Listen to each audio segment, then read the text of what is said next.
ಬಾರಿಯ ಬಜೆಟ್ನಲ್ಲಿ ಸರ್ಕಾರ ರಕ್ಷಣಾ ಕ್ಷೇತ್ರಕ್ಕೆ 6.21 ಲಕ್ಷ ಕೋಟಿ ರು ಅನುದಾನ ಘೋಷಿಸಿದೆ. ಇದರಿಂದ ದೇಶದ 3 ಸೇನೆಗಳನ್ನು ಬಲಪಡಿಸುವುದಲ್ಲದೆ ಸೇನಾ ಸಿಬ್ಬಂದಿ ಹಾಗೂ ಮಾಜಿ ಸೈನಿಕರಿಗೂ ಅನುಕೂಲವಾಗಲಿದೆ. ಕಳೆದ ವರ್ಷಕ್ಕೆ ಹೋಲಿಸಿದರೆ ಇದು ಸರಿಸುಮಾರು 3.4% ಹೆಚ್ಚು. ಕಳೆದ ಹಣಕಾಸು ವರ್ಷದಲ್ಲಿ ಸೇನೆಗೆ 5.93 ಲಕ್ಷ ಕೋಟಿ ರು ಅನುದಾನ ನೀಡಲಾಗಿತ್ತು.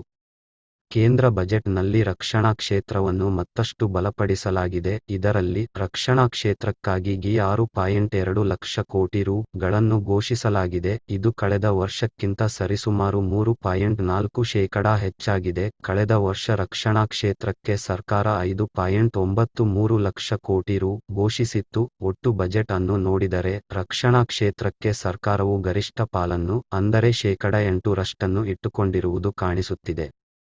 ರಕ್ಷಣಾ ಕ್ಷೇತ್ರದಲ್ಲಿ ಸ್ವಾವಲಂಬನೆಗೆ ಒತ್ತು. ವಿತ್ತ ಸಚಿವೆ ನಿರ್ಮಲಾ ಸೀತಾರಾಮನ್ ಅವರು ಮೋದಿ ಸರ್ಕಾರದ 3ನೇ ಅವಧಿಯ ಮೊದಲ ಬಜೆಟ್ ಅನ್ನು ಮಂಗಳವಾರ ಮಂಡಿಸಿದರು. ಈ ಬಜೆಟ್ನಲ್ಲಿ ಬಡವರು, ಮಹಿಳೆಯರು, ಯುವಕರು ಮತ್ತು ರೈತರ ಮೇಲೆ ಕೇಂದ್ರೀಕರಿಸುವುದರ ಜೊತೆಗೆ ರಕ್ಷಣಾ ಬಜೆಟ್ಗೆ ಗರಿಷ್ಠ ಗಮನ ನೀಡಲಾಗಿದೆ. ಕೇಂದ್ರ ಬಜೆಟ್ ಭಾಷಣದ ಪ್ರತಿಯ ಪ್ರಕಾರ, ಸರ್ಕಾರವು ರಕ್ಷಣೆಗಾಗಿ 6,21,940 ಕೋಟಿ ರೂಪಾಯಿ ಅನುದಾನ ಮೀಸಲಿಟ್ಟಿದೆ. ಈ ಬಜೆಟ್ ಮೂಲಕ ರಕ್ಷಣಾ ಕ್ಷೇತ್ರವನ್ನು ಬಲಪಡಿಸುವ ಜತೆಗೆ ಸ್ವಾವಲಂಬಿಯಾಗಿಸುವ ಪ್ರಯತ್ನ ಮಾಡಲಾಗುವುದು ಎಂದು ಅವರು ತಿಳಿಸಿದ್ದಾರೆ. ರಕ್ಷಣಾ ಇಲಾಖೆಗೆ ವೇತನಕ್ಕೆಷ್ಟು ಅನುದಾನ? ರಕ್ಷಣಾ ಬಜೆಟ್ ಅನ್ನು 3 ಭಾಗಗಳಾಗಿ ವಿಂಗಡಿಸಲಾಗಿದೆ. ಅದರಲ್ಲಿ ಮೊದಲ ಭಾಗವು ಆದಾಯ, ಎರಡನೆಯದು ಬಂಡವಾಳ ವೆಚ್ಚ ಮತ್ತು ಮೂರನೆಯದು ಪಿಂಚಣಿ. ರಕ್ಷಣಾ ವಲಯದಲ್ಲಿ ಸಂಬಳವನ್ನು ಆದಾಯ ಬಜೆಟ್ನಿಂದ ವಿತರಿಸಲಾಗುತ್ತದೆ. ಇದಕ್ಕಾಗಿ 2,82,772 ಕೋಟಿ ರೂಪಾಯಿ ಇಡಲಾಗಿದೆ. ಇದಲ್ಲದೆ ಬಂಡವಾಳ ವೆಚ್ಚದಿಂದಲೇ ಶಸ್ತ್ರಾಸ್ತ್ರ ಮತ್ತಿತರ ಅಗತ್ಯ ಪರಿಕರಗಳನ್ನು ಖರೀದಿಸಲಾಗಿದ್ದು, ಇದಕ್ಕಾಗಿ ಬಜೆಟ್ನಲ್ಲಿ 1,72,000 ಕೋಟಿ ರು ಮೀಸಲಿಡಲಾಗಿದೆ. ಮೂರನೇ ಮತ್ತು ಪ್ರಮುಖ ಭಾಗವೆಂದರೆ ಪಿಂಚಣಿ. ಇದಕ್ಕಾಗಿ ಬಜೆಟ್ನಲ್ಲಿ 1,41,205 ಕೋಟಿ ರೂಪಾಯಿ ಘೋಷಿಸಲಾಗಿದೆ. ಶಸ್ತ್ರಾಸ್ತ್ರ, ಸಲಕರಣೆ ಖರೀದಿಗೆ ಎಷ್ಟು ಅನುದಾನ? ಯಾವುದೇ ದೇಶದ ಸೇನೆಯ ದೊಡ್ಡ ಶಕ್ತಿ ಎಂದರೆ ಅದರ ಶಸ್ತ್ರಾಸ್ತ್ರಗಳು, ಯುದ್ಧ ವಿಮಾನಗಳು ಮತ್ತು ಮದ್ದುಗುಂಡುಗಳು.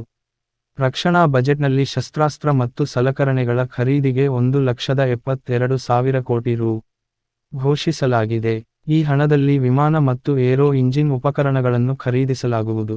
ಇದಲ್ಲದೆ ಭಾರೀ ಮತ್ತು ಮಧ್ಯಮ ವಾಹನಗಳು, ಇತರ ಶಸ್ತ್ರಾಸ್ತ್ರಗಳು ಮತ್ತು ಮದ್ದುಗುಂಡುಗಳನ್ನು ಖರೀದಿಸಲಾಗುವುದು. ಇದಲ್ಲದೆ ಸೇನೆಗೆ ಇತರೆ ತಾಂತ್ರಿಕ ಉಪಕರಣಗಳನ್ನು ಅಳವಡಿಸುವ ಯೋಜನೆಯೂ ಇದೆ ಎಂದು ಸಚಿವರು ತಿಳಿಸಿದ್ದಾರೆ.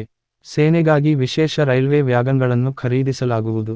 ಸರ್ಕಾರವು ಈ ಬಜೆಟ್ನಿಂದ ನೌಕಾಪಡೆಗಾಗಿ ವಿಮಾನ ಮತ್ತು ಇತರ ಉಪಕರಣಗಳನ್ನು ಖರೀದಿಸಲಿದೆ.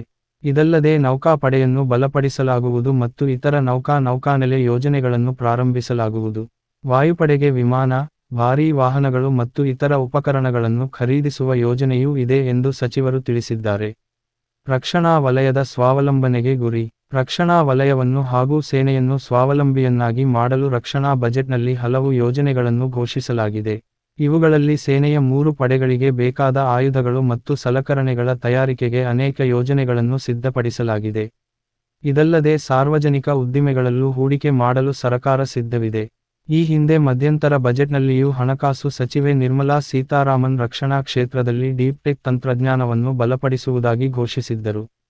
ಭಾರತವನ್ನು ಶಸ್ತ್ರಾಸ್ತ್ರ ಕ್ಷೇತ್ರದಲ್ಲಿ ಸ್ವಾವಲಂಬಿಯಾಗಿಸುವುದು ಇದರ ಉದ್ದೇಶವಾಗಿದೆ.